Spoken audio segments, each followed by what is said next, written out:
Hi, this is Kimberly from Melbourne Kim Knits, and today I'm going to show you how to create a provisional cast on. In the second video, I'm going to show you how to join those provisional cast ons together by using the Kitchener stitch. So today for your provisional cast on, you're going to need some scrap yarn, you're going to need some scissors, a crochet hook, and your working yarn. So we're going to start with these few things and we'll work from there. So for the purposes of this work, we're going to create a cast on or a provisional cast on of 10 stitches. So I've got my needle here, and the first thing that I'm going to do is I'm just going to work by wrapping around 3, 4, 5, 6, 7, 8, 9, 10. There's 10 stitches. And I'm actually going to cut off 3 times as much as what I'm going to need for my provisional cast on. I like to have more than not enough. So I've got a piece of scrap yarn now that is 3 times as long as my work. Next thing I'm going to do is I'm going to grab my crochet hook, and I'm going to actually go ahead and create a slip knot on my crochet hook.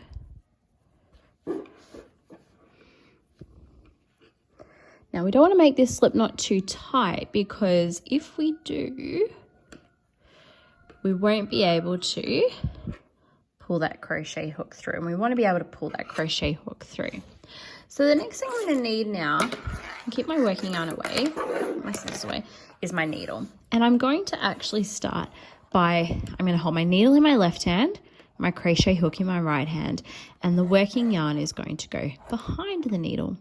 So I'm going to start creating my provisional cast on of 10 stitches. So I'm going to take my crochet hook from front to back. I'm going to hook it underneath. I'm going to grip on with my fingers there to the knot, and I'm going to pull that yarn through. And there you can see I've got 1 stitch on my needle. So again, I'm going to return that working yarn to the back of the needle from front to back, hook, and pull it through. So again, from front to back, hook, and pull it through.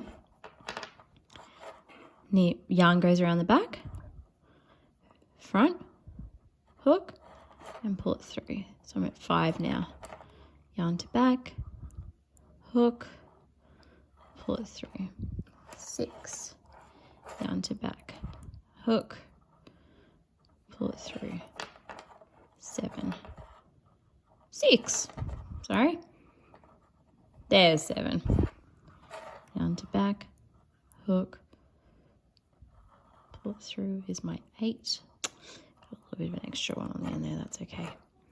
Yarn to back, hook, pull it through is 9. Yarn to back, hook, pull it through is 10. 2, 4, 6, 8, 10. Now when we're creating a provisional cast on, we're actually going to also add an extra stitch, because it kind of gets lost in our first couple of rows. So even though my pattern calls for 10 stitches, I'm going to provisionally cast on 11 stitches. Now I'm going to kind of join this little ends up, and all I'm going to do now is I'm going to use the yarn without the needle and just do the same process. I'm going to chain off, which is just to hook from back to front and pull it through. I'm going to do that about 4 or 5 times. That's going to give my yarn a nice finished edge, so that it shouldn't unravel. So I'm going to pull my crochet hook out now. I'm just going to pull that loop nice and tight. The other thing I like to do, because I end up usually yanking on this bit of yarn and pulling it out, and then my provisional cast on has disappeared and I've got loose stitches everywhere, is I like to just create a really nice loose little slip knot that's going to hold those 2 ends back in place. So now I'm ready to start actually knitting with that work there. And what will happen is I'll go ahead and join my yarn, my working yarn, which is my yellow here. I'm going to start my first row, and I'm just going to knit through. So remember that we cast on an extra stitch. So in this first working row, I'm actually going to knit 11 stitches.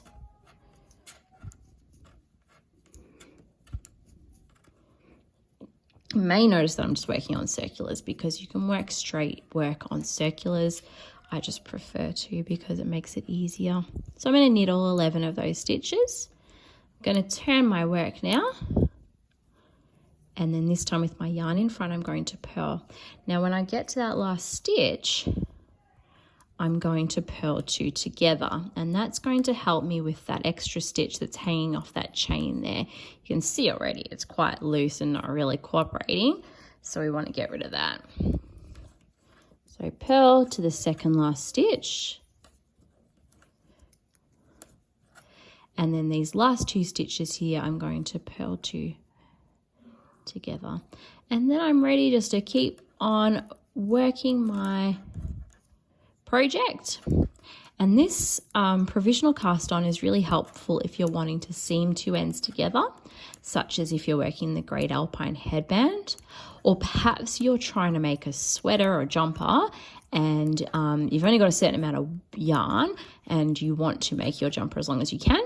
Perhaps you might like to provisionally cast on your hem, and then that way once you've finished, you know, if it's a bottom up one, once you've finished working, you can, whatever yarn you've got back left at the end of your project, once you've made all your sleeves and everything, you can go back and you can add a little bit more to the hem, because I personally like a longer jumper. So now I'm going to show you what you're going to do when you get to the end of that work and you are ready to return that yarn to the needle. So here's one I prepared earlier. This one here is before has got the working yarn as yellow and the cast on edge as our pink. And I'm going to be actually returning these stitches to be live stitches onto my needle here. So I'm very carefully going to, and we want to make sure that the point and the point are facing each other. This is going to be really important because at the end we're actually going to Kitchener stitch our work together by putting the wrong sides together with the right sides facing. So very carefully start to pull and unravel that chain, and you will see each of the stitches starting to appear. Now I cast on 10 stitches, so I'm going to end up with 10 stitches as well.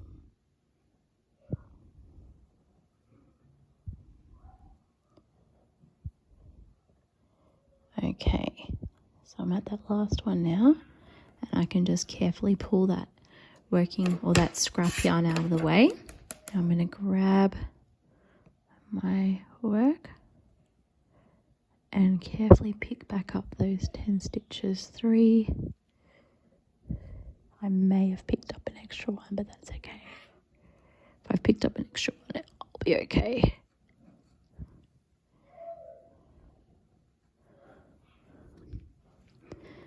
Maybe a little bit tight to get on. So what you might actually want to do is use a slightly smaller needle, which is what I'm going to do now. Won't make a difference. The original work was done in 6.0s, and then I was trying to pick those stitches back up in 6.0 millimeter needles as well, and it just gets a little bit tight getting everything back on again.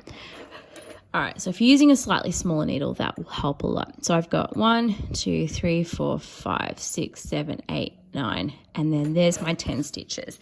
So now it's a tiny little bit of work here, but now what I'm going to do is I'm going to start. I've got my scrap yarn that I've cut off. I've left myself a really long tail from the working yarn. And what I'm going to do now is I'm going to actually join those 2 pieces of yarn together. That's just a really end of the tail. I want to make sure that my right sides are facing, and I make sure that the wrong sides are matching up. And I'm going to have my working yarn that I'm going to be sewing with coming out the front. So at this point, I'm going to show you the Kitchener stitch, and you can watch the next video for the Kitchener stitch.